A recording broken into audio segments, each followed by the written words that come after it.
Dans cette vidéo, nous lançons notre série de talks, donc des discussions qu'on va avoir avec des entrepreneurs, mais pas que. Donc, on commence cette série avec Djibril Diaw. Donc, Djibril Diaw est le cofondateur de Digitaline. Donc, Digitaline qui est une plateforme qui est destinée au monde du RH. Donc, ce qu'il faut savoir, c'est que Djibril Diaw ne vient pas forcément du monde de la tech. Il a un parcours en psychologie et il a aussi un parcours comme dans les ressources humaines. Et ce qui va être intéressant, c'est de voir comment son parcours, en fait, l'a amené à créer cette entreprise.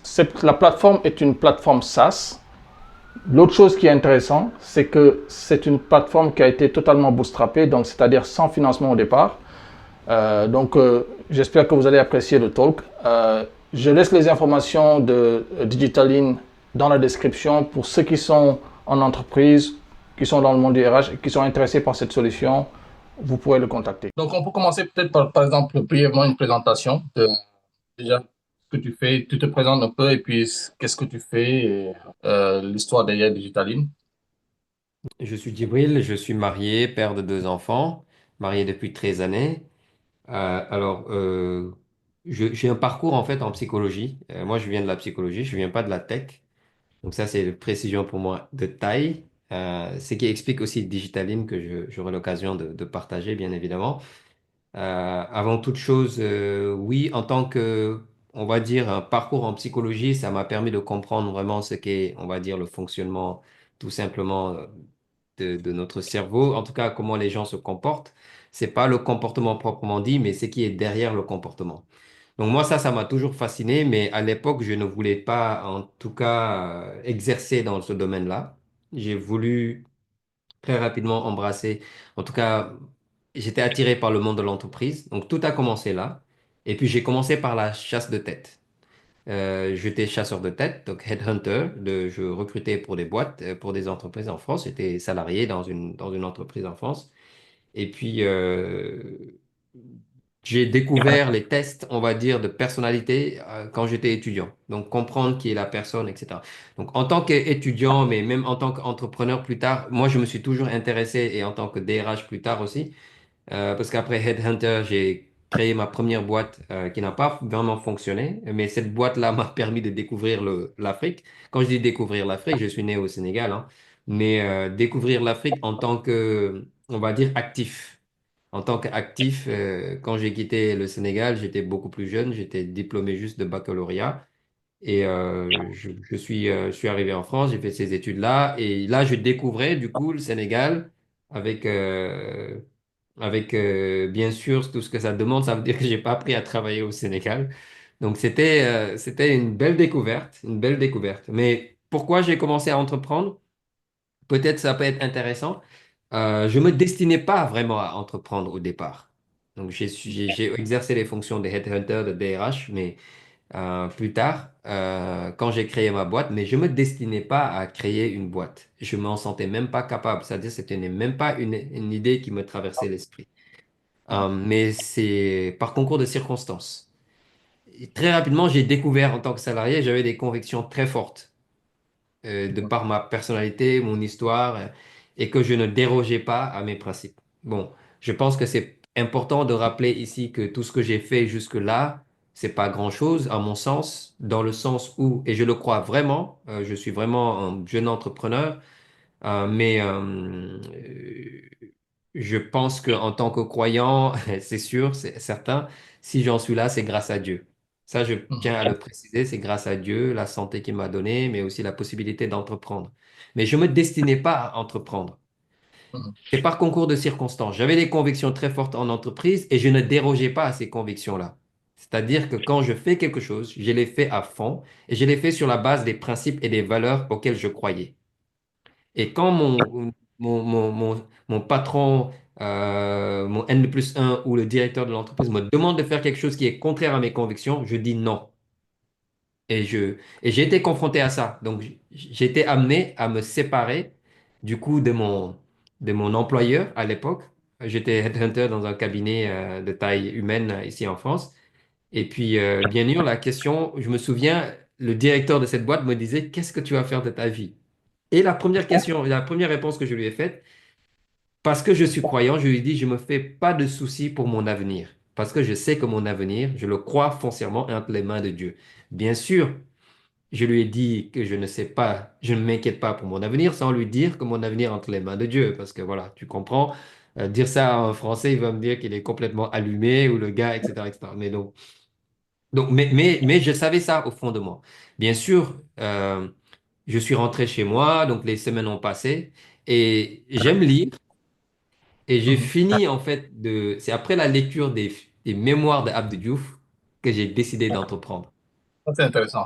Ça parlait de la politique, de l'histoire du Sénégal. J'ai découvert une partie de l'histoire du Sénégal qu'on ne dit pas à l'école, n'enseigne pas à l'école.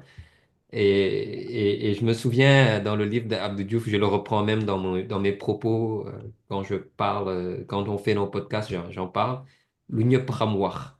Ça, Abdou Diouf, il commence ses propos, son livre en disant L'Unyep Ramwar. Et effectivement, il a révélé une partie de l'histoire du Sénégal que moi, je ne savais pas. Mais ce qui était intéressant dans ce livre, c'est que j'avais remarqué que sortir de la décolonisation, il y avait beaucoup de jeunes, dont Abdou Diouf, talentueux, qui quittaient la France pour retourner travailler au Sénégal. Et en fait, c'est ce retour-là, moi, qui a créé en moi un désir de faire quelque chose, sans prétention. Donc, quand je me suis lancé dans l'entrepreneuriat, à l'époque, j'étais naïf, mais j'avais beaucoup de courage et j'avais beaucoup de zèle et de détermination, de motivation. Et la première boîte qui m'a fait confiance, parce que j'étais headhunter, à travers les échanges, donc j'ai pris mon billet, je commençais à travailler mon business plan, et puis il y a un aîné qui m'a dit, écoute, tu travailles en Afrique, mets de côté ton business plan. Je te donne deux, trois contacts, va rencontrer les boîtes, dis-leur ce que tu fais, etc. J'ai mis de côté mon business plan, hein, et puis je suis parti comme ça, payé mon billet, et puis le gars, au bout d'une demi-heure de discussion, il me dit, j'ai pas le temps, mais je veux travailler Ok. avec toi. Donc, tout de Ok. suite, m'a fait confiance parce que tout de suite, il avait vu une envie, une détermination, etc., etc. Donc, ça, la collaboration, c'était très fructueuse. Au bout de quelques mois, il vient à France et puis il me dit, écoute, je ne sais pas qu'est-ce qu'il faut que je fasse pour que tu me suives dans cette aventure-là. Et bah, je lui ai dit, écoute, ça va m'emmener à mettre en parenthèse ma boîte que je viens de créer, mais le projet était tellement intéressant et puis, ça me permettait de retourner à Dakar, de rester beaucoup plus longtemps, etc. Même si ce côté personnel, c'était plus compliqué, parce que Mhm. j'avais ma famille ici. Ma fille, à l'époque, avait 2 ans. Donc, je faisais beaucoup de la navette entre Dakar et Paris. Mais comment dirais-je, une expérience vraiment. Et Digitaline est née, en fait, de cette expérience-là. Et je suis été propulsé à être chasseur de tête, puis consultant, puis HR au niveau du groupe. Donc, très Ok. rapidement, l'entreprise s'est déployée. Donc, je les ai accompagnés à déployer. Et je me suis retrouvé, en fait, à gérer un capital humain, des hommes et des femmes, après 2 ans d'expérience en entreprise. La chance, c'est que j'avais été super bien formé. Donc, moi, cette entreprise-là, c'était mon laboratoire. Je me souviens, Ouais. je me levais tous les matins avec une détermination de tester mes convictions en termes de gestion, en termes de gérer du capital humain. Donc, je l'ai vécu pendant 2 ans vraiment intenses. Et bien évidemment, moi, quand je recrutais les gens, le CV ne me suffisait pas. Les CV ne me suffisaient pas parce que j'ai été aussi peut-être déformé par mes études. Les CV ne me suffisent pas. Moi, ce qui m'importe, c'est pas les compétences techniques, c'est l'histoire de la personne qui est derrière le CV. C'est le parcours de la personne. Ce sont ses expériences de vie, etc. C'est ça qui m'intéresse. Et puis, c'est sa personnalité.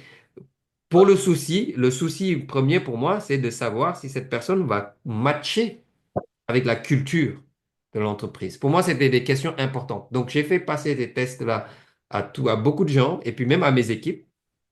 Et puis même à mes équipes pour qu'ils sachent qui ils sont et avec qui ils travaillent. Donc, moi, ce sont des questions qui m'ont toujours intéressé. Et à partir de là, je commençais à connaître le marché des plateformes au Sénégal parce qu'en tant que recruteur, il faut voilà, utiliser des outils. Il y avait LinkedIn, mais derrière, il y avait LinkedIn, mais il y avait surtout des plateformes qui n'étaient pas abouties. Je dis abouties parce qu'ergonomiquement, n'étaient pas top.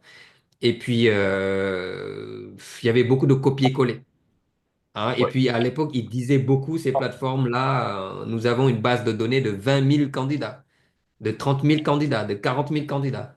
Après, Avec, quand on gratte un tout petit peu, on s'abonne, on découvre que, en fait, ces candidats ne sont pas des candidats de qualité. C'est des CV incomplets, c'est des profils incomplets, etc.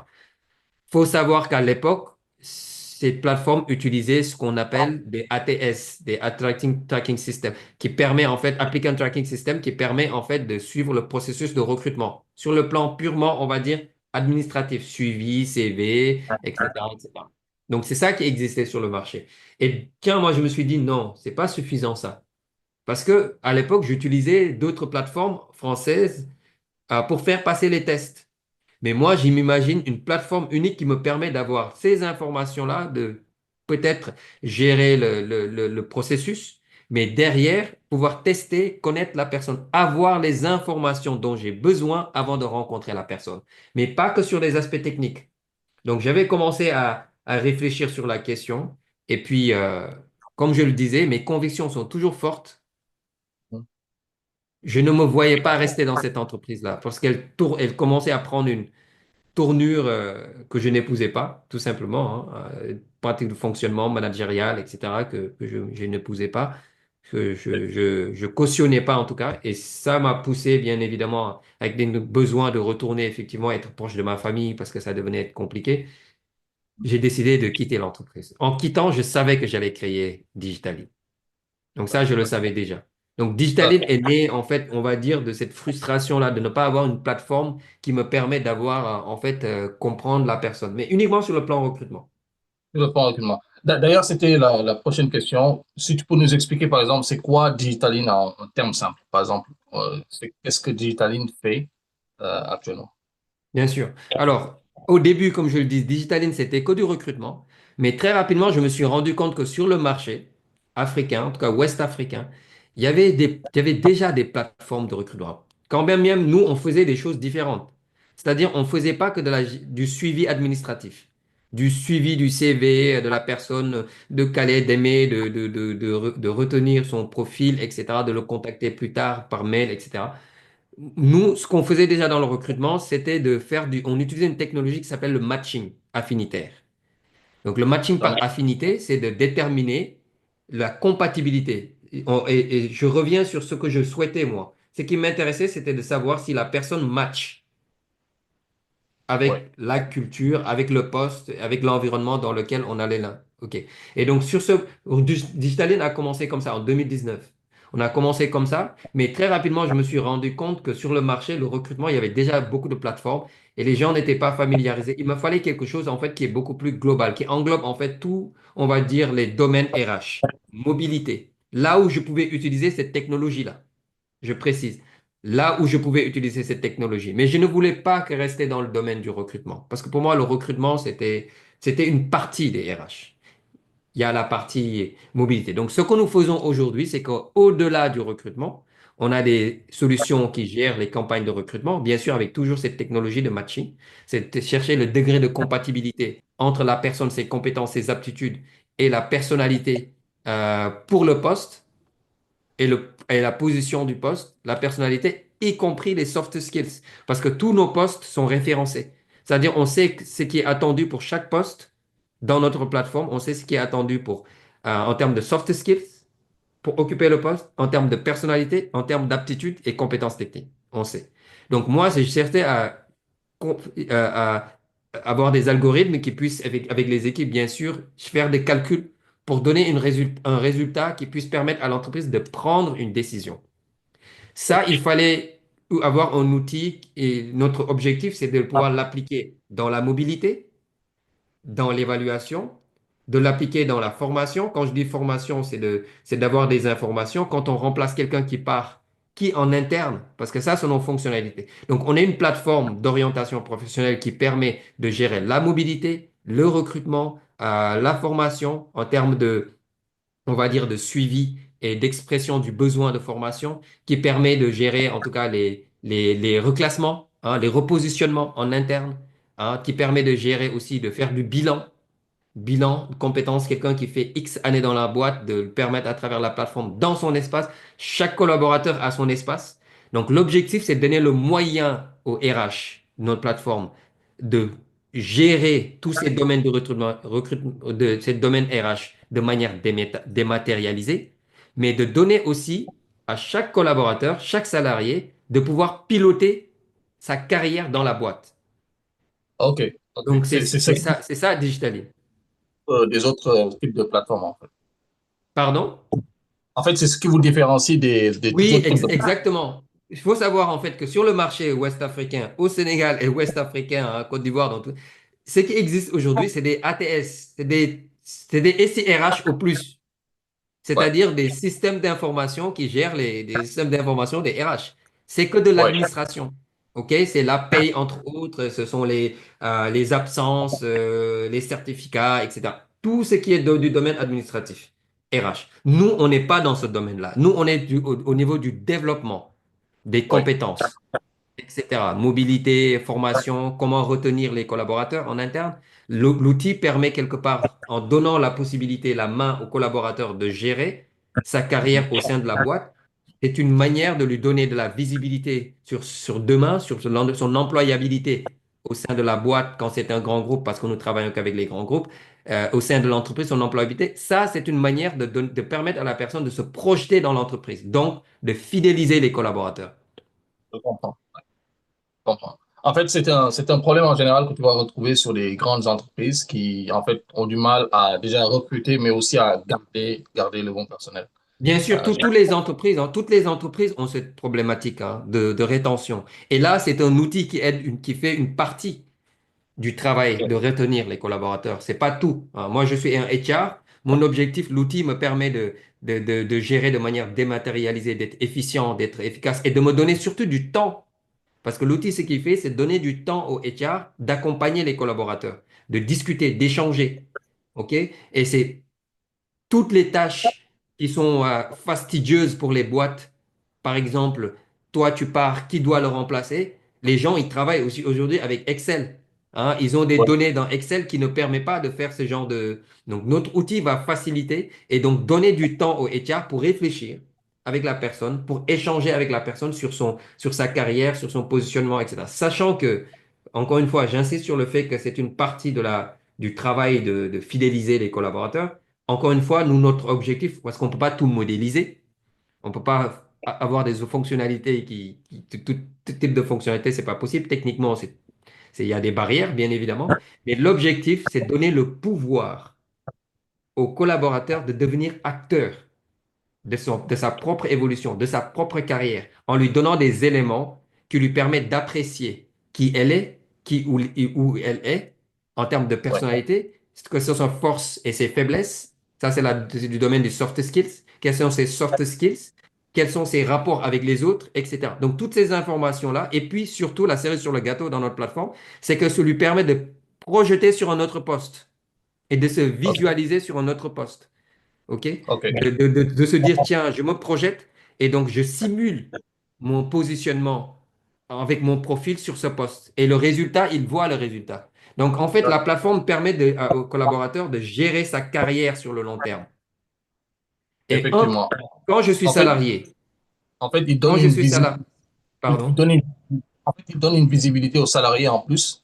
C'est-à-dire que le salarié a une bonne visibilité de où est-ce qu'il s'en va avec cette entreprise, en fait. exactement, exactement. Et où est-ce qu'il s'en va? Et surtout, il va avoir le sentiment que l'entreprise, bien évidemment, une entreprise qui implémente cette solution, il va avoir le sentiment que l'entreprise lui donne la possibilité justement de réfléchir sur ces questions. OK? Il n'a pas toujours besoin. En plus, il a pour la possibilité, le salarié, par exemple, de donner ses souhaits de formation et ses souhaits de carrière, Ouais, de se ouais, projeter, de dire, je suis intéressé pour 2026, 2027, je suis intéressé par occuper tel poste. Et il y a le effectivement. matching qui lui permet d'avoir la visibilité sur ce poste et de le notifier.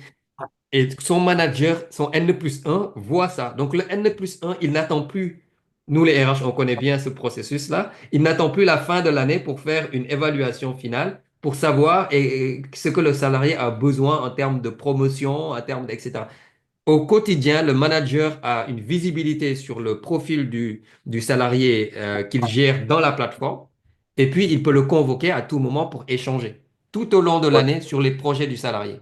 Donc, quelque ok, part, c'est de redonner, encore une fois, je dis du pouvoir aux salariés, mais surtout donner aux RH la possibilité de faciliter leur travail pour leur permettre de se concentrer sur ce que moi j'appelle la valeur ajoutée des RH.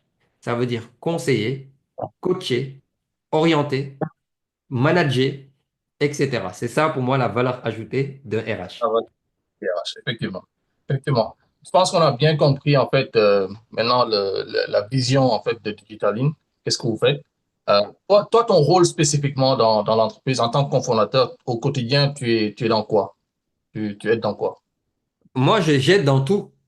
J'aide OK. dans tout. Vraiment, je mets la main dans le cambouis. Moi, je suis ce type de, en tout cas, petit dirigeant. Quand on est une petite entreprise, on est encore une petite entreprise. On est présent effectivement dans quelques pays. On a une ambition panafricaine. Mais actuellement, la manière dont on est organisé me permet, et parce que j'ai besoin d'avoir, quelque part, je le subis, hein, faut le dire aussi, c'est la réalité. Mais j'aime j'aime mettre ma main dans le cambouis un peu partout.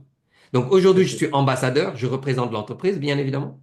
Je suis aussi consultant au sein de l'entreprise, puisqu'on a des programmes qu'on délivre auprès des managers, parce que ça, c'est la partie technologie, mais parallèlement, on fait des programmes destinés aux managers.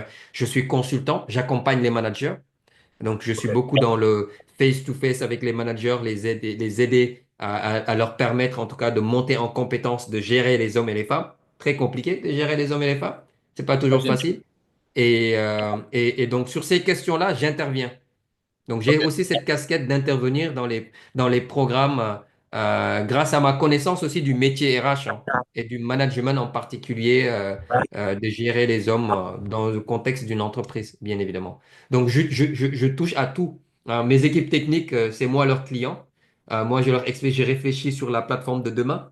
Hein, c'est Ouais. moi qui réfléchis quand j'ai les retours des clients, mais aussi d'essayer de chercher les évolutions de Digitaline en termes de fonctionnalité. Et puis, je travaille avec des partenaires qui peuvent le prendre en compte sur cette question-là. Donc, notre ambition, c'est bien évidemment de faire évoluer la plateforme avec tout ce que ça nécessite et tout ce que ça demande en termes d'investissement, d'énergie. Mais je suis le dirigeant de l'entreprise et j'interviens sur toutes ces questions opérationnelles et ces questions de réflexion stratégique avec on va dire, un petit comité de gouvernance qu'on a pour réfléchir Ouais. sur la partie vision, stratégie, etc. OK, parfait. Donc vous, si je résume, votre modèle, c'est un modèle SaaS, c'est ça? Donc, L'outil, ça- c'est un outil SaaS. Voilà, c'est un outil SaaS. Les outils SaaS, ce qu'il faut savoir sur les outils SaaS, c'est que depuis 15 ans, maintenant 10 ans, c'est des outils qui sont en vogue, des outils que les plateformes utilisent. Des outils qui sont hébergés dans le cloud. OK? Donc, ce sont des applications hébergées dans le cloud qui sont exploitées en dehors de l'organisation. Tu sais, les anciens Oui, outils, là, les ERP comme Sage, etc., SAP sur la partie comptabilité, ce sont des oui, licences oui. qu'on installe, des logiciels qu'on installe dans le serveur de l'entreprise. Les outils SaaS permettent, il suffit d'avoir de la connectivité, donc Internet, pour pouvoir se connecter. Donc l'entreprise ne se retrouve plus à gérer les mises à jour que la plateforme fait, parce que techniquement, avec les outils comme Sage, SAP, qu'on installe des logiciels sous forme de licence, c'est l'entreprise elle-même, avec son équipe technique, qui gère les mises à jour. Là, l'avantage avec les outils SaaS, c'est que les mises à jour sont gérées par l'entreprise en fait qui est le fournisseur en fait de services. Hein.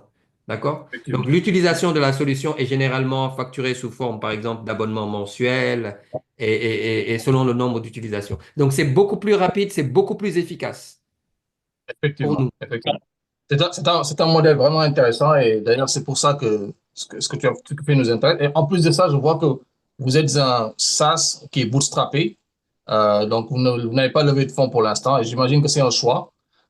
Donc, le premier client que vous avez eu, la difficulté d'obtenir ce premier client pour démarrer une entreprise comme ça, tu peux nous raconter un peu comment ça a été? C'était un challenge. C'était un J'imagine. challenge. Je suis très content de te raconter cette histoire parce que j'ai tout connu, moi. J'ai tout OK. connu avec la difficulté de se développer de manière organique, sans lever de Ouais, fonds. ouais, Après, il faut dire que pour se lancer, quand même, on a eu quelques levées ici en France qui nous ouais, permettaient de développer l'outil. Hein. Ça, c'est une chose. Mais pour notre croissance, on n'a pas opté. Ça ne veut pas dire qu'on ne le fera pas, mais il y a des ouais, raisons qui nous poussent pour l'instant à faire ça et je l'expliquerai. Alors, notre premier client, quand je suis arrivé sur le marché, bien évidemment, et même avant, J'ai tout entendu. Non, c'est trop tôt sur le marché, on ne comprend pas cette technologie, on ne le fait pas, on ne l'utilise pas, les entreprises ne sont pas prêtes, etc., etc. Il y a une partie vraie dans ce qui est dit. Mais j'avais une conviction interne, c'est de dire, je prêche la bonne parole de ce que je fais, je dure sur le marché, je trouverai la boîte qui comprend ce que je fais. Et c'était pas n'importe quelle entreprise. Parce que Ok. pour utiliser nos outils, c'est un investissement pour les entreprises. Et bien évidemment, les entreprises ne sont pas prêtes parce que c'est un coût, c'est important. Surtout quand gérer le capital humain n'est pas un enjeu important pour les entreprises. Donc, il fallait s'appuyer sur son bâton de pèlerin, rencontrer des DRH au Sénégal, à Dakar, pratiquement, j'en ai rencontré pratiquement, je vais dire, avec 80% des DRH à Dakar, on va dire peut-être 75%, 80%, pour leur expliquer ce que je fais, toujours avec beaucoup de passion. Et j'avais un principe, il y a un principe de fonctionnement qu'on comprend dans le monde organisationnel, dans le monde des entreprises. Je sème, Ok. je sème ce que je fais. Je suis sûr que ça portera ses fruits quand Dieu le décidera. Parce que je gère une entreprise avec une forte conviction aussi, même si bien sûr, on fait ce qu'il faut de manière rationnelle pour prendre des décisions, pour avancer, etc., etc. Je crois à la rencontre, quand on arrive sur le marché avec une solution, à la rencontre qui est faite entre ce que toi tu fais et ce que le marché a besoin. Et j'ai semé, et sans, en fait, on va dire, avec une détermination à expliquer ce que l'on fait. Mais du jour au lendemain, en fait, le premier client m'a contacté en me disant, écoute, on a une stratégie 2035, capital humain, on a besoin d'un outil comme ce que vous faites. Et puis c'est là, parce que c'était pas n'importe quelle entreprise, hein, parce que c'est un Ok. groupe d'entreprises qui nous permet automatiquement d'atteindre notre objectif d'être présent dans plusieurs pays. Ouais. Ouais. Et j'imagine que c'est laquelle tu peux nous la dévoiler ou. Non, pour l'instant, mais bien sûr, en fait, c'est une entreprise d'éthique, hein, je peux parler de ça. C'est une entreprise d'éthique. En tout cas, on a le premier employeur au Sénégal, donc ça vous donner des indications pour savoir qui c'est, ça peut être le premier employeur au Sénégal, mais ils ont une maturité en termes de gestion, parce que nos outils, c'est pas Ouais. simplement une plateforme qui te permet de faire du recrutement, c'est pas que ça. Nos outils, en Ok. fait, s'inscrivent dans une stratégie qui est pensée, définie pour gérer le capital humain Ok. en termes dans les enjeux de rétention, d'enjeux de gestion aussi des données que l'on a des collaborateurs. Qu'est-ce qu'on va en faire de ces données-là? Hein? Et puis des données qu'on souhaiterait avoir des collaborateurs en termes de personnalité, en termes de soft skills, en termes de etc., etc., etc. Et notre outil, ce que je n'ai pas dit, c'est qu'il permet d'exploiter le référentiel de compétences d'une entreprise. Et Ok. pour avoir une référentiel de compétences, ça veut dire en amont, le travail de réflexion a été fait par l'entreprise de savoir quelle est sa banque de compétences en interne. Ok. Et il n'y a Je pas comprends. beaucoup d'entreprises qui ont cette position, ce positionnement. Donc, en fait, nos outils sont faits pour les entreprises vraiment avec une maturité. C'est pour ça que le Sénégal est encore un petit marché pour nous. Ouais. Parce Ouais. que il n'y a pas une entreprise de taille, on va dire, importante avec une maturité. Ça, c'est la réalité. C'est qu'avec une maturité en termes de gestion du capital humain, il faut avoir une stratégie derrière. Et bien évidemment, Hmm. parce que c'est un investissement aussi. Et pour investir sur nos outils, ça, c'est un défi et une difficulté. Il faut que l'entreprise comprenne vraiment ce que l'outil fait et ce que l'outil va lui apporter en termes de valeur ajoutée pour gérer ses collaborateurs sur son capital humain en interne. Ok. Parfait. Parfait. Et aujourd'hui, vous êtes plus que vous êtes dans d'autres pays d'Afrique et vous êtes où actuellement? Vous êtes Oui, déployé où? aujourd'hui, on est en train de travailler là-dessus, déployer. On est au Mali, on est au Sierra Leone, on est en Guinée, les deux Guinées, et on est au Sénégal. Donc, notre objectif maintenant, c'est de pouvoir notre vision, elle est panafricaine, hein. Oui. C'est d'aller sur tous les pays possibles en Afrique de l'Ouest dans un premier temps, et puis en Afrique anglophone dans un deuxième temps, etc. Dans un souci vraiment de se développer de manière organique pour avoir la maîtrise de notre technologie. Un, être Ouais. indépendant. Deux, indépendant. Parce que Digitaline ressemble beaucoup aux personnes qui sont dans Digitaline en termes de Ouais. conviction et de valeur. Et pour l'instant, ça ne veut pas dire que nous n'avons pas ambition de faire des levées de fonds, mais pour l'instant, on subit en partie, mais on a décidé aussi de faire ce développement-là de manière organique pour pouvoir maîtriser tout ce que l'on fait jusqu'à une nouvelle donne et prendre d'autres décisions au niveau stratégique, hein. Ok, c'est bon. Je comprends. Et je pense que on a abordé beaucoup l'aspect vraiment de ce que vous faites, mais j'aimerais profiter pour aborder avec toi l'aspect recrutement. C'est une difficulté que beaucoup d'entrepreneurs ont. Et en fait, ils s'en rendent compte juste quand tu commences à entreprendre, en fait. Quand tu commences vraiment à gérer une entreprise, au début, peut-être tu te dis le recrutement, le RH, tout ça, le travail n'est pas aussi important. Mais quand tu commences à investir, tu te rends compte, en fait, de la difficulté de vraiment de gérer les hommes, en fait. Donc, moi, la question que j'ai, c'est que le recrutement, le défi majeur que tu vois dans le monde du recrutement, dans ta carrière, c'est quoi? Quels sont les grands défis que Bah, tu as eu? déjà, la première, c'est d'identifier, en tout cas, le défi majeur, c'est d'identifier la bonne personne, Oui. la bonne personne. C'est très difficile d'identifier la bonne personne. Ça, c'est une chose. Mais avant l'identification de la bonne personne, il y a le travail de rechercher ce dont j'ai besoin, que les entreprises ne font pas. Définir son besoin. Dans tout, hein, c'est important de savoir d'abord qui ai-je besoin dans l'entreprise, dans mon organisation, en termes de mindset, en termes de personnalité, en termes de compétences, en termes de tout ce que tu veux. Ce Mhm. travail-là, il ne peut pas être négligé. Et souvent, dans les processus, dans le recrutement, la difficulté dans le recrutement, c'est que ce travail-là n'est pas fait. Les gens vont juste te dire, les entreprises vont juste te dire, j'ai besoin, je ne sais pas moi, d'un chargé de marketing ou j'ai besoin d'un chef comptable. Point. Ils ne prennent pas le temps de définir, OK, qu'est-ce qu'on attend de ce chef comptable-là? Qui il doit être? Qui ou elle doit être? Qu'est-ce que j'attends en termes de personnalité? Parce qu'on est déjà 10, 15, on a une culture quelque part. OK, cette personne-là, quelle personne on doit recruter et quel rôle doit-elle avoir pour qu'on garde toujours notre cohésion? Ce travail-là est fondamental et la plupart des entreprises ne font pas ça. Ils définissent pas leurs besoins.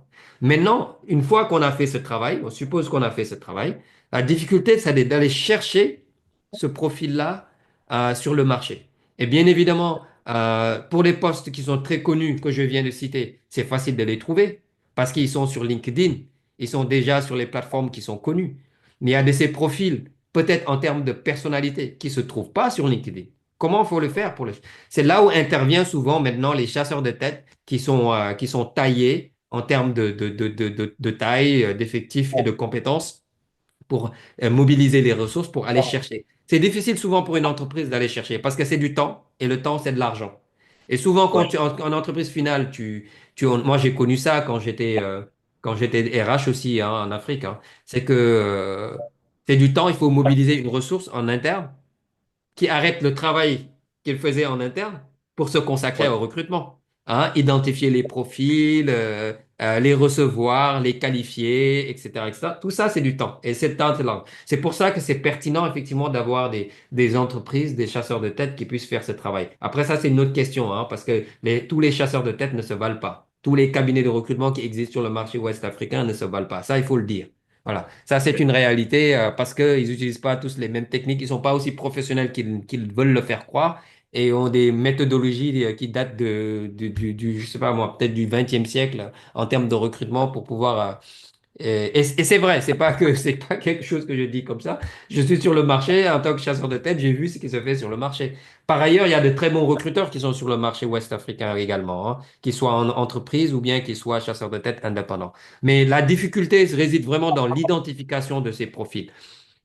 Et une fois qu'on a la plateforme qui nous fournit les profils, c'est pas facile d'aller chercher la bonne personne parce qu'il suffit pas d'avoir un CV. Les Oui. CV ne Oui. renseignent pas sur les qualités intrinsèques de la personne ou sur les qualités en termes de est-ce qu'elle va convenir, est-ce qu'elle va matcher avec ma culture, est-ce qu'elle va Mhm. matcher avec notre organisation, etc. Et c'est un Mhm. travail que les entreprises ne font pas souvent. C'est pour ça aussi il y a des échecs. Ça veut dire, qu'est-ce que Oui. j'appelle échec? C'est qu'avant la fin de premier anniversaire, date d'anniversaire de l'entrée du collaborateur, au moment de la période d'essai, la personne part parce qu'elle n'a pas été bien onboardée. c'était une autre question, un autre enjeu dans le recrutement. Elle n'a pas été bien onboardée. Et pendant qu'elle était onboardée, il n'y a pas eu vraiment une bonne qualification, on va dire, pour donner à la personne envie de continuer son aventure Ouais, ouais. sur le marché. La question se Donc, pose pour vraiment les salariés qui sont à un certain niveau, hein. Parce qu'il faut dire, la vaste majorité, on va dire, des profils en Afrique bah, font tout pour trouver du travail. On multiplie les stages. Moi, j'ai vu des gens qui ont fait 5 ans de stage, quoi. ok, ok. J'ai vu ce genre de choses. J'ai rencontré des profils comme ça. Ici, il y en a beaucoup et c'est un problème, je pense, majeur dans beaucoup de pays africains. En fait, c'est comme les entreprises, les employés qui veulent plus rester que les entreprises. Donc, c'est pour ça peut-être que c'est pas un enjeu pour beaucoup d'entreprises. Ils ne voient pas l'utilité du RH en général. Si tu vois, au Sénégal, là, on te dit euh, la majorité de tes collaborateurs, là, ils cherchent du travail. Donc, tu fais pas beaucoup d'efforts. Mais en réalité, ça peut faire mal à la fin. Mais oui, c'est Tu la vois? qualité. Après, c'est la qualité. T'as pas les meilleurs au final, tu vois. Et- Les et- meilleurs vont rester pour une raison, tu vois. mais bien sûr, mais ça, c'est valable. Effectivement, c'est peut-être certainement vrai pour beaucoup d'entreprises qui sont des petites entreprises, PME, etc., etc. Dans les grandes entreprises, la réflexion, elle est menée, hein. Dans les grandes Ok. entreprises, ils font tout pour avoir les bonnes personnes, même si effectivement, il y a toujours un manque de considérer vraiment le processus comme le processus de recrutement, comme un enjeu. C'est un enjeu pour une entreprise, hein, d'avoir la bonne personne. Et Ouais. souvent, l'entreprise, ce qu'ils font pas, c'est d'aller chercher toutes les autres informations qui ne figurent pas dans le CV. Et pour le mener en entretien aussi, il faut savoir poser les questions pour avoir ces informations. Il faut mettre personne en situation.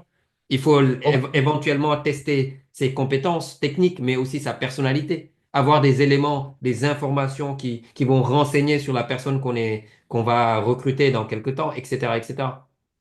Ok. Donc, c'est un Ok. enjeu important, mais les entreprises qui font ce travail-là, bien sûr, ils arrivent à réussir, ils réussissent à attirer les meilleurs talents sur le marché. Mais la vaste majorité des entreprises dans le secteur informel ou même dans le secteur formel, hein, parce qu'on en trouve aussi, et la vaste majorité des gens, c'est une question d'offres, quoi. Il n'y a pas suffisamment d'offres. L'emploi, c'est un problème, c'est un problème majeur en Afrique de Ouais. l'Ouest et pas que en Afrique de l'Ouest, malheureusement, mais dans nos pays. Il y a beaucoup de jeunes qui n'arrivent pas à s'insérer dans le marché de l'emploi. Effectivement. Effectivement. Et j'imagine qu'aujourd'hui, avec toutes les données que vous avez amassées, est-ce que vous avez pu identifier, par exemple, les raisons fondamentales qui font rester un bon collaborateur, par exemple? Quelqu'un qui, disons, une star au niveau de la comptabilité, tout ça, par exemple, quelles sont les raisons qui font De la qu'en garde. général, il veut rester, en fait, pas que, mais il veut rester, tu vois? Ça, c'est bien évidemment, ça, c'est au niveau beaucoup plus global en termes de gestion du capital humain. Ce qui fait généralement rester un collaborateur dans une entreprise, hein, il y a plusieurs leviers. Un des premiers leviers qu'on utilise généralement, que les entreprises utilisent généralement, c'est la rémunération. C'est un bon salaire, hein, c'est un bon salaire, etc. Ça, c'est la rémunération. Mais c'est de moins en moins vrai. De plus en plus, c'est moins en moins vrai pour plusieurs catégories de personnes. En tout cas, qui sont à un niveau middle top management, on va dire, middle et top management. Ces personnes-là ne se recherchent plus parce qu'ils ont une famille, ils ont des enfants de bas âge, par exemple. Et, et bien sûr, ils cherchent des entreprises qui sont, on va dire, flexibles en termes d'organisation. Ils peuvent, on va dire, la rémunération reste toujours importante en Afrique, hein, il faut le dire quand même, mais ils peuvent renoncer à une partie de leur rémunération si l'entreprise leur assure une organisation flexible. La possibilité, par exemple, de finir très tôt, possibilité de faire du télétravail aussi, de pouvoir gérer les enfants, d'aller chercher les enfants. Souvent, on note ça pour les salariés qui sont restés longtemps dans l'entreprise. L'entreprise leur accorde souvent ça. Mais tout se négocie. La rémunération reste un levier important. Mais il n'y a pas que ça. Il y a la formation. Il y a ce que l'entreprise offre en termes de visibilité, si c'est un groupe, en termes d'opportunités au sein de l'entreprise, en termes de développement des compétences. Les gens cherchent aussi ça. Une entreprise qui va permettre de pouvoir de gérer mon employabilité. L'employabilité, c'est le fait de pouvoir occuper des postes au sein de l'entreprise, d'autres postes, mais aussi en dehors du poste sur le marché. Et ça, Ouais. donc, c'est une formation perpétuelle, formation continue. Donc, quelle est la boîte? Et les gens cherchent ça aussi. Quelle est la boîte l'entreprise qui va me permettre de me former Mhm. et bien sûr, les gens vont regarder aussi les opportunités. Si c'est un jeune, la possibilité de voyager, d'avoir une mobilité à l'international. Donc tout ça, ce sont des opportunités. La rémunération reste un levier très important en Afrique de l'Ouest. Hmm. C'est moins vrai dans les pays développés. C'est Oui. moins vrai dans les pays développés. Mais encore en Afrique, la rémunération reste un levier important. Et non, l'entreprise, quand elle est une grande entreprise, tout ce que je viens d'évoquer, nous, nos outils vont aider dans la rétention, vont aider dans la motivation aussi, parce que la personne sait qu'elle va avoir sur ce poste la possibilité d'évoluer, mais de travailler sur son parcours, de rendre visibles ses besoins, de déterminer d'exprimer ses besoins de formation et tout ça. Et puis, il y a un élément important qui est non négligeable, Mhm. l'écoute et Ah, l'engagement que l'entreprise prend envers la personne. Donc, l'écoute, c'est ce que nous disons, c'est que l'entreprise, il faut que les RH aient suffisamment de temps pour écouter les gens. Mais pas une écoute passive, hein, mais une écoute active dans une relation d'échange, de dialogue, de stimulation mutuelle, OK, dans l'entreprise qui permettent aux salariés, bien évidemment, de se sentir écoutés par rapport à ses besoins. Mais effectivement, je aussi, pense. si je suis manager et que j'ai des personnes, c'est de voir, parce que souvent, malheureusement, c'est comme ça, c'est la réalité, hein, il faut le dire. Des fois, il y a des injonctions, il y a des contradictions au sein de l'entreprise, puisque les objectifs financiers, économiques peuvent être en conflit avec les aspirations des collaborateurs. Et le discours que l'entreprise tient, quel discours l'entreprise tient pendant cette période-là envers le collaborateur? Donc, les engagements que l'entreprise, est-ce que l'entreprise s'assure à respecter toujours ses engagements envers les collaborateurs? Parce qu'il y a une relation de réciprocité dans l'engagement. C'est un, Je c'est vois. un, c'est un, c'est une notion importante quand on est salarié dans une entreprise.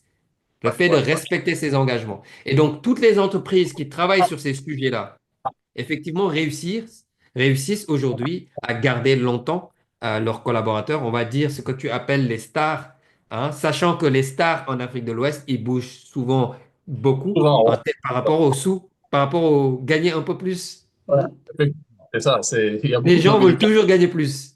Ça, Oui, c'est oui, une c'est particularité de notre marché africain, hein.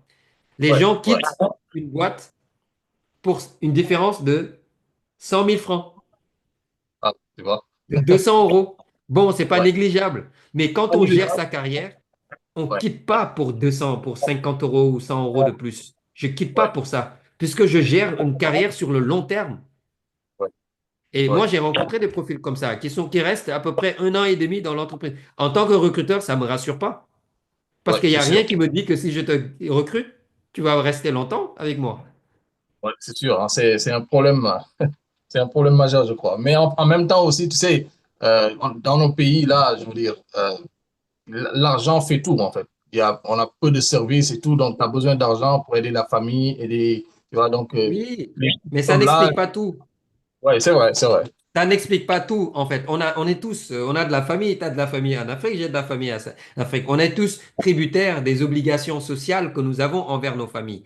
Mais on Ouais, n'est pas, après, c'est un luxe, je te l'accorde, c'est difficile. Il y a la pression sociale qui fait que les gens bougent pour gagner plus parce qu'il y a le soutien familial, etc.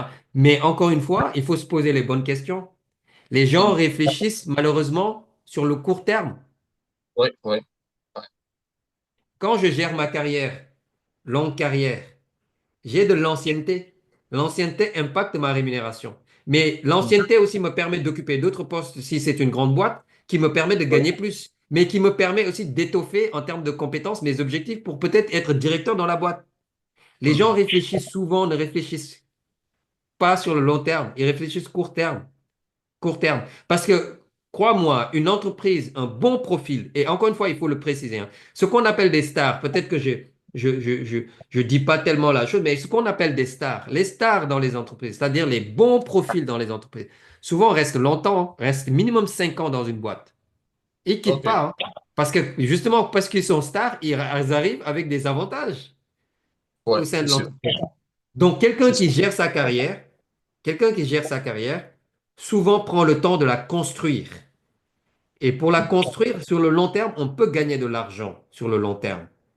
hein, en termes de repositionnement, de positionnement au sein de l'entreprise, de compétences, mais aussi d'appétence d'occuper des postes à responsabilité, de devenir manager. Tout ça, ça peut impacter la rémunération. Maintenant, les obligations sociales, il faut les tempérer. Ouais, c'est sûr. C'est Les ça. obligations sociales, je t'apprends rien du tout. Toi et moi, on est dans la même position. On est en dehors de nos pays, on a de la famille en Afrique. Comment gérons-nous la pression sociale? Effectivement, effectivement. C'est compliqué. Mais en même temps, tu sais, j'ai un ami qui me disait en fait que lui, le problème qu'il voyait majeur en Afrique, par exemple, c'est que tu restes longtemps dans une entreprise, mais si tu ne fais pas de politique, comme ils disent là, tu n'avances pas. Donc, c'est aussi des sentiments que les gens ont qui rentrent même dans la culture, en fait, qui fait que tu te dis Mais que ils bon, veulent, ça ne sert à rien la fidélité à l'entreprise parce que au final, si je fais pas ci, je fais pas ça, je vais pas avancer. Tu vois? Donc, mais c'est il y pas a aussi. vrai forcément. C'est pas forcément vrai. Peut-être la personne, elle parle que pour son parcours. C'est pas vrai dans l'absolu en Afrique. C'est pas vrai dans l'absolu. Moi, je connais beaucoup de gens qui sont très bien, qui gagnent Mhm. bien leur vie et que Ouais, j'ai rencontrés au cours de ma carrière ou que j'ai recrutés, mais parce qu'ils construisent leur carrière, parce que aussi dans le privé, dans le secteur privé, il y a possibilité de faire carrière. Il y a ouais. beaucoup de gens qui font. Les gens veulent se faire croire aussi que il faut s'investir dans la politique pour gagner de l'argent. Après, c'est quoi gagner de l'argent? Ouais. Est-ce que, bon, chacun est libre de faire ce qu'il veut. Si les gens veulent chercher de l'argent, pourquoi pas? Chacun est libre selon ses convictions et selon ses principes et ses valeurs, de chercher à gagner beaucoup d'argent. Mais dans tous les cas, même pour gagner beaucoup d'argent, ça se construit, gagner beaucoup d'argent. Ça se Mhm. Mhm. construit. Écoute, on n'est Mhm. pas né avec une cuillère dorée dans notre bouche etc. Donc, il faut se battre. Les entrepreneurs, moi, que j'ai rencontrés en Afrique, j'ai eu le privilège de rencontrer certains entrepreneurs qui ont réussi, etc., etc. Et j'ai la chance d'avoir au sein de notre entreprise un mentor qui est aussi associé, qui est dans le comité de gouvernance stratégique, qui est un mentor Mhm. qui a bien gagné sa vie, qui s'est construit des choses. J'espère qu'il m'en voudra pas parce que peut-être il va se reconnaître là dans ce que je suis en train de dire. Mais en fait, il s'est construit avec le temps. Ouais. Quand on bâtit une maison, on a les Mhm. fondements, ça prend du temps. Je ne vais pas prendre cet exemple. Je vais prendre l'exemple en fait de la plante qu'on fait pousser, de l'arbuste qu'on fait en fait de la graine d'un arbre fruitier qu'on pousse dans notre jardin. Ça prend du temps. Donc même pour gagner de l'argent, ça prend du temps. Ça se construit. Et malheureusement, les gens, ils veulent, c'est le problématique, c'est un problème aujourd'hui dans notre époque, à notre époque, et vrai dans notre société. Les gens veulent gagner tout de suite. La Suite, ouais. génération Z et la génération Z et la génération Y, etc. Et Z dont je fais partie et Y, etc. Ces générations-là, moi j'en ai rencontré, j'avais beaucoup de mal à les gérer en entreprise. Ils veulent gagner tout de suite beaucoup d'argent. Ouais. Et ce qu'on m'a appris, moi, il y a quelques années, quand j'étais stagiaire dans une entreprise, ce qu'on m'a appris, c'est quand tu pars en entreprise, montre que tu as envie Mhm. de, de, de, de- qu'on te garde parce que tu n'es que stagiaire. Montre que tu as envie. Donc, et je me souviens, ma responsable, ma manager N+1 à l'époque, stagiaire, il y a cela 10 15 ans, hein, elle me disait, Djibril, rentre chez toi. Elle me disait, rentre OK. chez toi, tu es stagiaire. Rentre chez toi. Moi, j'ai eu un stagiaire à 16h45, il regardait sa montre. Ouais, ça, c'est un vrai problème, ça. Et les gens, en fait, sont dans ce court-termisme et en fait, ils ne sont pas impliqués. Ils ne montrent pas qu'ils ont déterminé, mais ils montrent qu'ils veulent gagner plus. Si je suis manager, je ne promeux pas une personne comme ça. Sincèrement. Effectivement. Parce que C'est peut-être c'est je suis à l'ancienne, hein. Peut-être je suis encore dans mes valeurs à l'ancienne, etc. Mais j'ai remarqué que ces valeurs à l'ancienne, ça marche. Moi, ça m'a ouvert des portes. ouais. Quand j'ai créé Digitaline, quand je rencontre les entreprises, et quand on m'a fait confiance, c'est parce que tu manifestes une détermination, une volonté au-delà de la connaissance, une envie. Et quand on te donne une mission, mais nous, c'était un enjeu quand l'entreprise nous a fait confiance. Parce on gère aujourd'hui jusqu'à 2000 collaborateurs. Il fallait nous faire confiance techniquement. Mhm. Donc, Mhm. nous, dans nos délais, je ne me dis pas que j'ai signé le contrat, je suis bien. Non, Ouais. je veux garder cette client-là. Donc, ça me pousse à bosser encore plus. Et Ouais. dans les négociations, Récemment, on négociait, par exemple, pour les 4 pays, etc. Dans les négociations, c'est un argument, ça, Mhm. du fait que pourquoi on ne peut pas baisser, parce que l'entreprise veut toujours que vous baissiez, etc. C'est normal, hein. Mais non, regardez ce qu'on vous fournit en termes de qualité de service. Nos équipes sont mobilisées et ça justifie quelque part que nous augmentons nos salaires pour ça, que nous augmentons plutôt nos prix, etc., etc. Donc, en fait, la détermination, l'implication, l'investissement, les gens ont oublié en fait ces principes-là et veulent gagner beaucoup d'argent tout de suite. Mais l'objectif, Mhm. c'est que même gagner de l'argent, ça se construit. Step by Effectivement. step, étape après étape, brique après brique, Comme tout, dans hein, une comme tout. réflexion de sa carrière. C'est que je quitte un point A. Mon objectif, c'est d'aller vers un point B. Mais comment je vais faire pour aller sur un point B? Je ne peux pas brûler, je peux pas sauter les étapes, c'est pas possible. Ouais, ouais. Donc, je C'est dois sûr. prendre étape par étape pour construire quelque chose, étape après étape. Et ce sont des principes dans la gestion d'une carrière que les gens ont oubliés, parce que les gens sont pressés de gagner vite, de devenir rapidement un directeur. Ouais. Et souvent, pour finir là-dessus, les gens Ouais. apprécient, aiment le prestige du poste. Oui, oui. Ils C'est oublient possible. en fait être directeur, ce que ça implique comme Ouais, souci en comme termes de problème. gérer les gens. Moi, Ouais, j'ai eu des maux de tête des fois quand j'étais RH pour gérer les gens. ouais, Ça m'est ouais, c'est arrivé ça. d'avoir des mots en façon de parler, mais d'en parler à mon épouse parce que des fois c'était compliqué comment je gérais et je cherchais des solutions et c'était pas facile. Ça, Ouais, c'est les ouais, responsabilités qu'on a en entreprise. Les gens, ils veulent juste avoir le titre de responsable. C'est tout ce qui intéresse les gens, c'est le titre. Et de pouvoir mettre sur les réseaux sociaux, je suis CEO, je suis ceci, je suis cela. effectivement. Ouais, je suis chef de tel département, chef de, je sais pas. Non, non, c'est vrai. J'ai remarqué d'ailleurs que, et je me suis toujours posé la question, est-ce que c'est pas une stratégie des certaines entreprises de créer des titles parce qu'ils savent que les gens C'est aiment attire. qui attirent. Mais en réalité, je me rends compte que quand William parle de ce qu'il fait, en fait, c'est pas différent de notre poste, quoi. Ce qui Qui est a moins. important, c'est le contenu. Ce qui est Ouais, important, c'est ce qu'on me propose comme poste. Peu ouais, importe le titre. Mais ouais, en fait, encore une fois, c'est notre époque qui est comme ça. Les gens aiment les titres. Et ouais, souvent, ouais. on veut avoir les titres, on veut avoir en fait les titres, mais on ne mesure pas le contenu qu'il y a derrière en termes en tout cas dans le milieu organisationnel. Mais on peut l'appliquer dans beaucoup de choses, hein. Les Oui, gens oui, aiment ouais, aujourd'hui les titres. Mais encore une fois, pour gérer sa carrière, il faut bien sûr de la construction et ça prend du temps. Ça prend du ouais, temps. C'est comme beaucoup d'autres sujets, être équilibré, gérer son équilibre entre vie privée, vie professionnelle. ouais, Ça se décrète pas. Ça se travaille avec le temps. C'est avec le temps que effectivement. ces choses se mettent en place. OK, je vais finir avec une dernière question là, parce que tu sais, sur cette chaîne, on parle beaucoup de, de- d'entrepreneuriat et d'investissement et tout ça, surtout avec la nouvelle tendance des SaaS. Donc, pour moi, en fait, je vois une opportunité unique pour beaucoup de gens, en fait, que ce soit en Afrique ou partout dans le monde, de lancer des choses avec le peu d'investissement. C'est avec le fait que tu as parlé du cloud, le fait que, en fait, l'infrastructure ne coûte pas très cher. Aujourd'hui, quelqu'un qui veut se lancer, tu lui donnerais quel conseil, par exemple? Il y a quelqu'un qui En tant aujourd'hui a un qu'entreprise, en tant qu'entrepreneur, entrepreneur, oui. Quelqu'un dans le qui digital ou dans... dans le digital, oui. Dans le digital, Il faut avoir une solution qui répond à un besoin sur le marché déjà. c'est Hein, ça. quand on a une solution qui répond à un besoin dans le marché, pourquoi pas se lancer? Après, il suffit pas que de se lancer. Hein, si la question c'est comment réussir à succès dans son domaine en tant qu'entrepreneur, moi j'ai envie de dire ça se construit ça aussi. Mhm. Mais il faut d'abord avoir une solution qui répond à un besoin. Parce que Donc, il y a tellement de savoir, solutions aujourd'hui. ouais. Le SaaS ça facilite, en tout cas, ça permet d'avoir une solution rapide pour les entreprises. Ça nécessite pas d'installer des logiciels.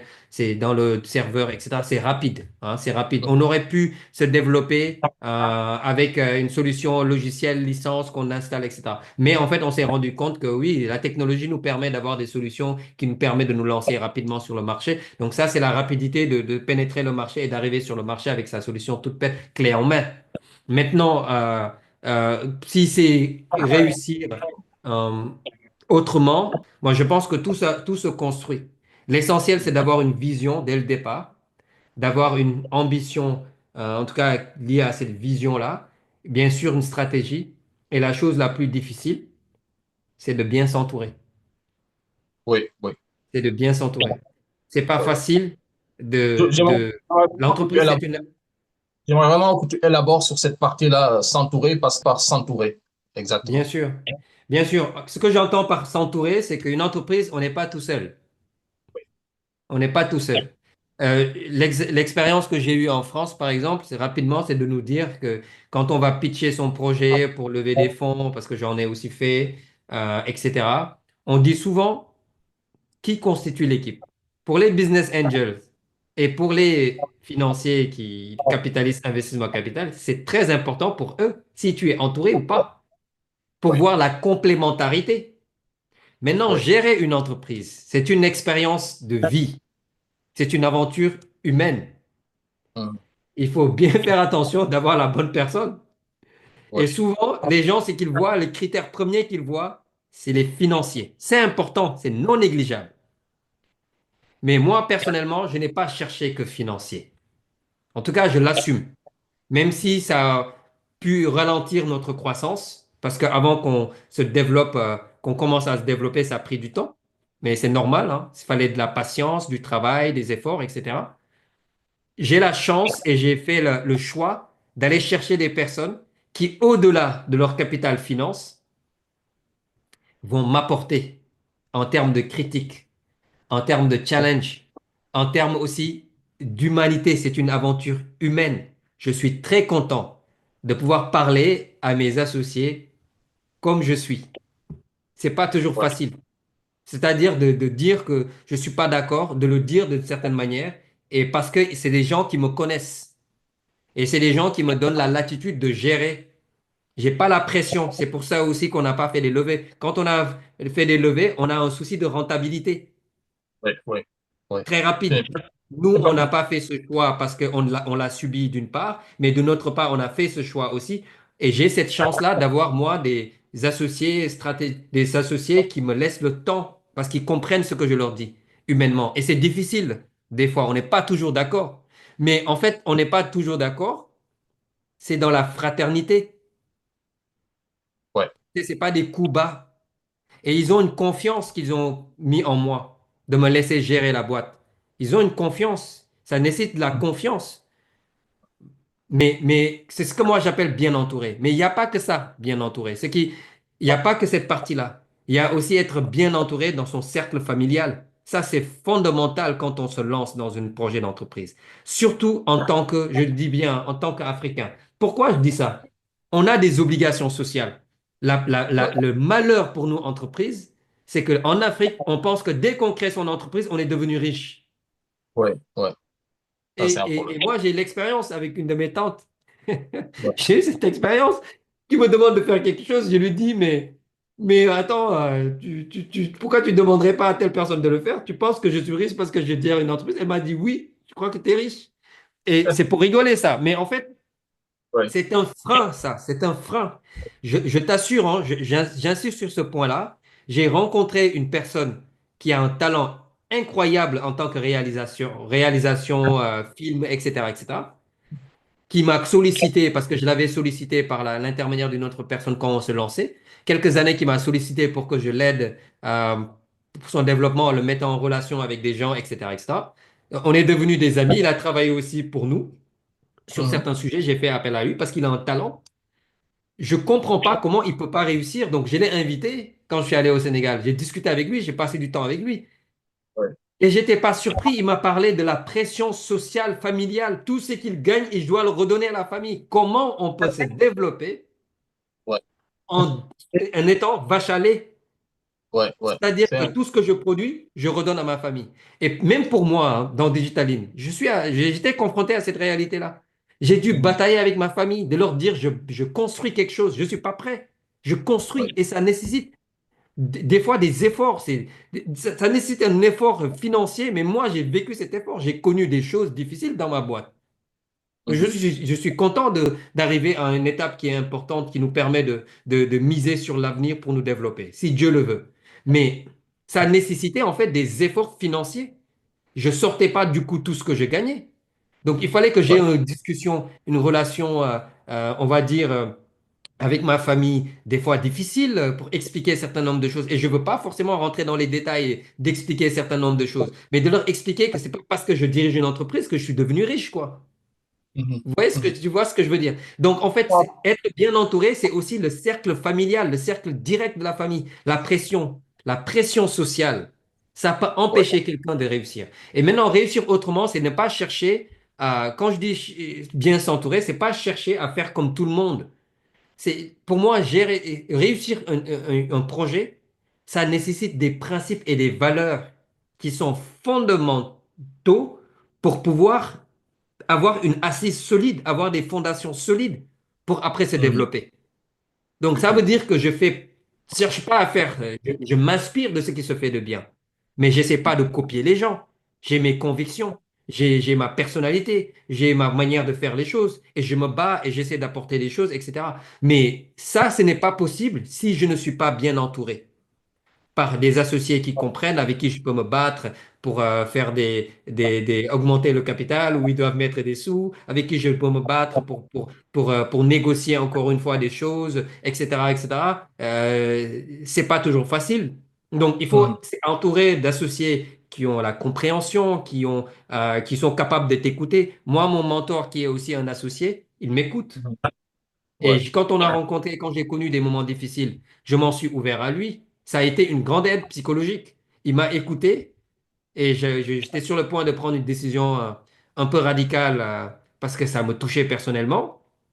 Et puis il a rigolé, j'ai pas compris pourquoi il rigole. Et puis il me dit, tu me fais penser à une femme qui est enceinte sur le point d'accoucher. J'ai rigolé, il m'a dit, mais après je lui dis, mais explique-moi pourquoi tu dis ça. Il me dit, en fait, tu es sur le point d'accoucher quelque chose de super important.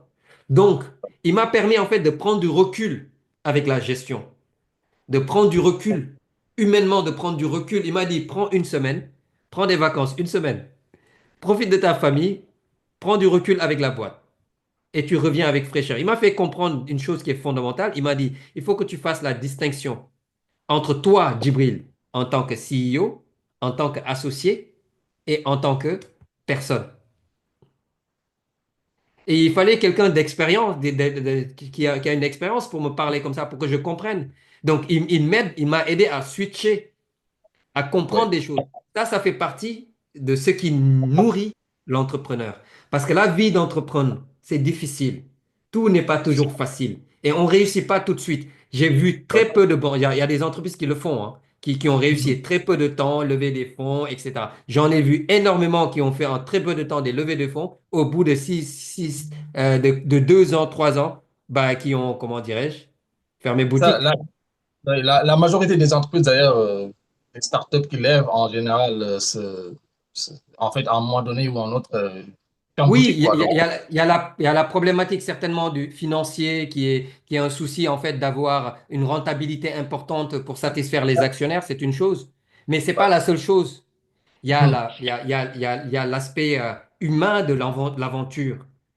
L'aspect humain de l'aventure qui est non négligeable, qui est très Mhm. difficile, et quand tu es bien entouré, tu le sens. Moi, ma famille, personnellement, a été d'une grande aide.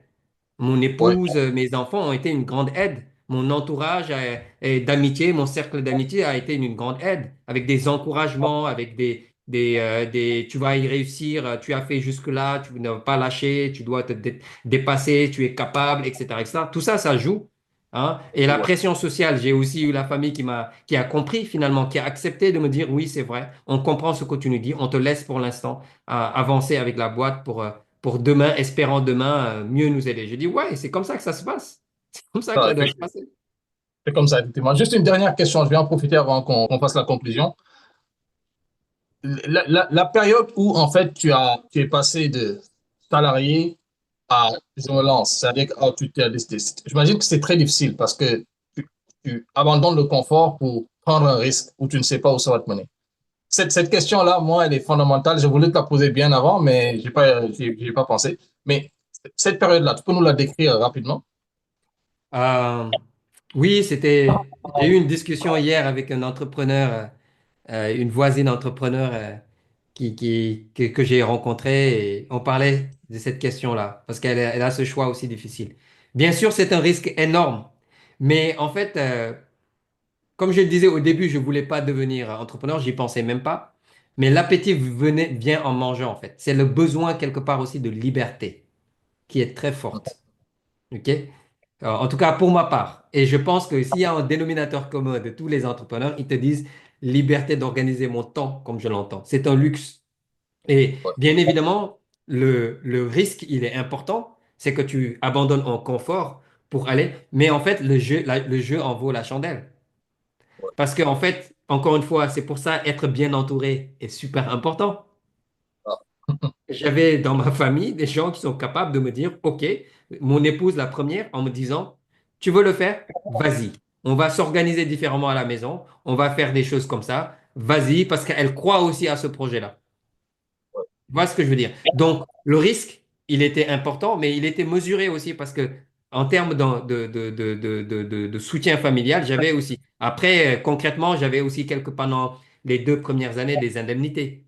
Parce que ouais. j'étais salarié, quand j'ai démissionné, j'ai eu des indemnités pendant à peu près 1 année et demie. Mais c'était pas suffisant parce que j'ai mis 4 ans avant de signer le contrat qui nous permettait de... Comment j'ai vécu? Bah, c'est serrer les ceintures.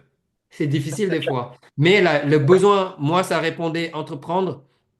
J'en ai pas parlé, mais ça répondait à un besoin de liberté, d'organiser ma vie, comme je Mhm. l'entendais.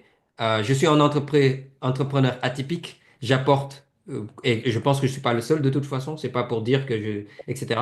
Mais atypique dans le sens où j'accorde beaucoup d'importance à mon équilibre personnel. Être à fond dans la boîte, être à fond dans ma famille, Ouais. pour ne pas avoir en fait un décalage. Donc pour ça, il m'a fallu faire des choix aussi importants. Donc en fait, la liberté ce que j'appelais liberté, c'est aussi quand tu es salarié, tu n'as pas cette liberté-là. Tu vois? Maintenant, il y a beaucoup de gens qui commencent à, vous voyez que c'est un problème et que vous essayez quand même de laisser Oui, plus de l'équilibre.